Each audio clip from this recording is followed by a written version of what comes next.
ഒരു പാനിലേക്ക് ഒരു കപ്പോളം തന്നെ മട്ടരിയുടെ അവിലുണ്ടല്ലോ അതിട്ടിട്ട് നന്നായി ഒന്ന് വറുത്തെടുക്കുക കേട്ടോ. നല്ല ക്രിസ്പി ആവുന്നത് വരെ കുറച്ച് സമയം മതി, പെട്ടെന്ന് തന്നെ അത് ക്രിസ്പി ആയിക്കോളും. മീഡിയം ഫ്ലെയിമിലിട്ട് ഇതുപോലെ ഒന്ന് വറുത്തെടുക്കുക. അതേ പാനിൽ തന്നെ നമ്മൾ സെയിം ക്വാണ്ടിറ്റിയിൽ നിലക്കടലയും കൂടി ഇട്ടിട്ട് അതുപോലെ ഒന്ന് നമ്മൾ നന്നായി ഒന്ന് വറുത്തെടുക്കുക കേട്ടോ.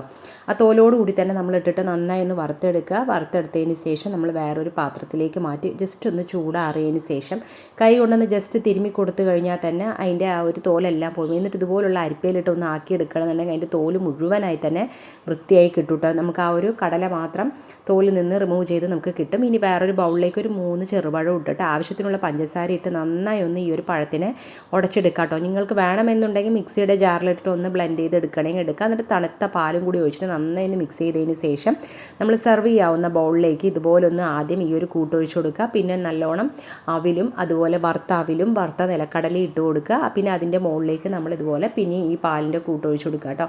എന്നിട്ട് നിങ്ങളുടെ കയ്യിൽ വാനില ഐസ്ക്രീം ഉണ്ടെന്നുണ്ടെങ്കിൽ അതും കൂടി ഇട്ട് കൊടുക്കുക. അപ്പോൾ ഈ തണുപ്പത്തും അതുപോലെ നോൽമ്പ് സമയത്തും കഴിക്കാൻ പറ്റിയിട്ടുള്ള നല്ലൊരു അടിപൊളി ടേസ്റ്റ് ആയിട്ടുള്ള അവിൽ മിൽക്കാണ് കേട്ടോ. അപ്പോൾ നോൽമ്പ് തുറക്കുന്ന സമയത്തൊക്കെ കഴിച്ച് കഴിഞ്ഞാൽ വയറ് നിറയാനും മനസ്സും വയറും നിറയാൻ പറ്റും കേട്ടോ.